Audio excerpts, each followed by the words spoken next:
Çox hörmətli Ceyhun müəllim və əsas izləyicilər. Gəl danışıq proqramımızın növbəti qonağı Azərbaycan Respublikası Milli Məclisinin deputatı İlahi Zöfər doktor Ceyhun Məmmədov. Ceyhun mənim xoş gördük bir məclisi. Ceyhun mənim gənclərimiz tərəfindən siz bir istəsəl şəbəkələrdən müxtəlif suallar ünvanlanır və bu suallardan bir neçəsini mən sizin diqqətinizə çatdırmaq istəyirəm. Bu suallardan birincisi ondan ibarət edir. Siz Azərbaycan gənclərinin, Azərbaycan gənclər siyasətinin cari vəziyyət necə qiymətləndirirsiniz və gənclərimiz bugün istər məşğul, istər karyera və digər sahələrdə özünü inkişaf etdirmək üçün hansı metod və tədqiqat vasitələrindən istifadə etməlidirlər? Yəni, əslində mən hesab edirəm, bugün gənclər şanslıdırlar və bugün dövlət tərəfindən gənclərin inkişafı üçün çox xeyirli işlər görülür. Yəni, əlbəttə ki, ideal heç bir sahədə, yəni heç bir dövlətdə də hansısa bir məsələnin olduğunu söyləmək çətin olardı. Yəni, bugün faktik olaraq dövlətimiz tərəfindən misal üçün könüllü fəaliyyəti var. Azərbaycanda çoxlu sayda gənclər təşkilatı var, Gənclər Milli Şurası var. Və bu mənada, bu istiqamətdə bugün Asan Xidmət və ya Əmək və Sosial Nazirliyinin vasitəsilə və digər qurumların vasitəsilə çoxlu fəaliyyətlər var. Və bu mənada, bu anlamda burada gənclərin də üzərində mən düşünürəm böyük bir vəzifə düşür. Yəni, özünü inkişaf etdirmək istəyən hər bir gəncin inkişafı üçün şərait var. Sadəcə gənclər özləri daha çox çalışmalıdır, daha çox səy göstərməlidir. İkinci sualından ibarət olacaq ki, növbədənkənar parlament sessiyaları haqqında fikirləriniz nədir? Və növbədənkənar parlament sessiyaları artıq ilk dəfə bütöv Azərbaycan arasında keçirir. Bununla bağlı sizlərin fikirləriniz var. Bəli, bugünkü seçkilər və 2024-cü ildə keçiriləcək seçkilər tamamilə fərqli seçkilərdir. Yəni, biz ilk dəfə bütöv Azərbaycanda seçki keçirəcəyik.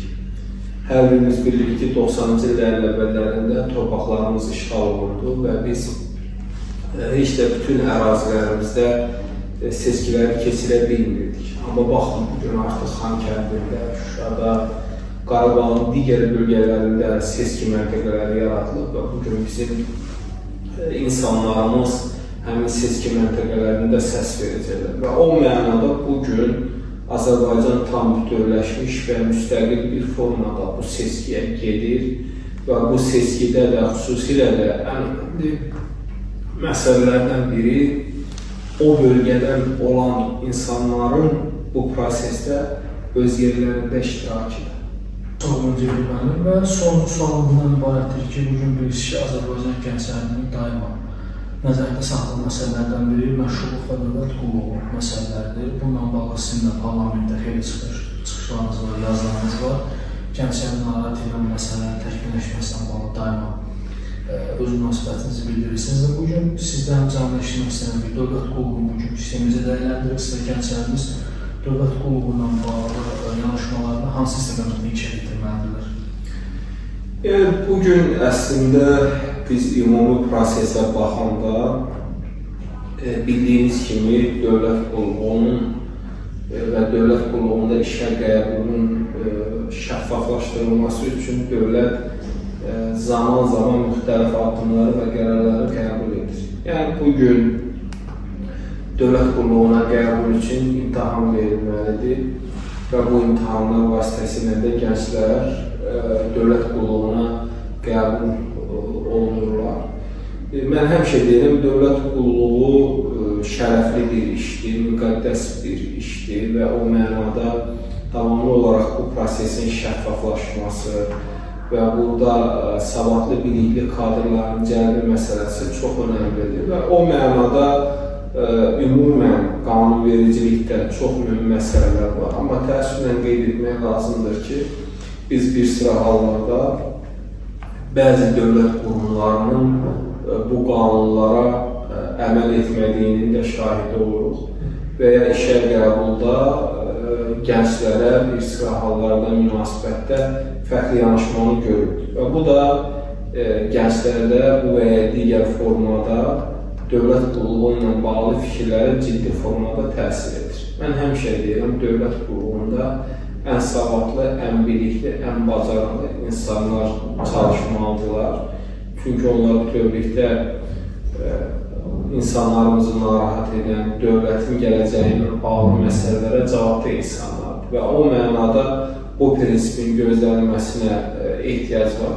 Və əlbəttə ki, gənclərimiz də yalnız dövlət qulluğunçu olmaq, adını qazanmaq üçün bu prosesə getməməlidirlər. Yəni, adından da göründüyü kimi, dövlət qulluqçusu dövlətə xidmət deməkdir.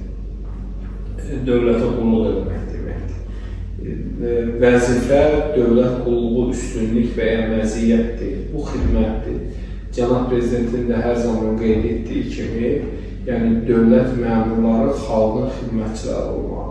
O mənada bu sistem güclü bir formada olmalıdır və eyni zamanda ənənələr də qorunmalıdır. O mənada ki, bu sistemdə insanların formalaşması və kütələşməsi də özünə açıq aydın mərhələli şəkildə göstərməlidir. Və bu anlamda, bu mənada indi son vaxtlar bizə də müraciətlər çox olur. Parlamentdə bir listə bu məsələləri qaldırmışam, yəni öz mövqeyini bildirmişəm ki, biz elə bir sistem yaratmalıyıq ki, bu dediyimiz kimi savadlı, bilikli gənclər dövlət qulluğuna gəlməkdə maraqlı olsunlar. İndi bununla bağlı işlər gedir, yeni gənclər, kadrlar işlərə də təyin olunur və mən inanıram ki, getdikcə biz bu sahədə daha təkmilləşmiş bir yanaşmanı və modeli görəcəyik.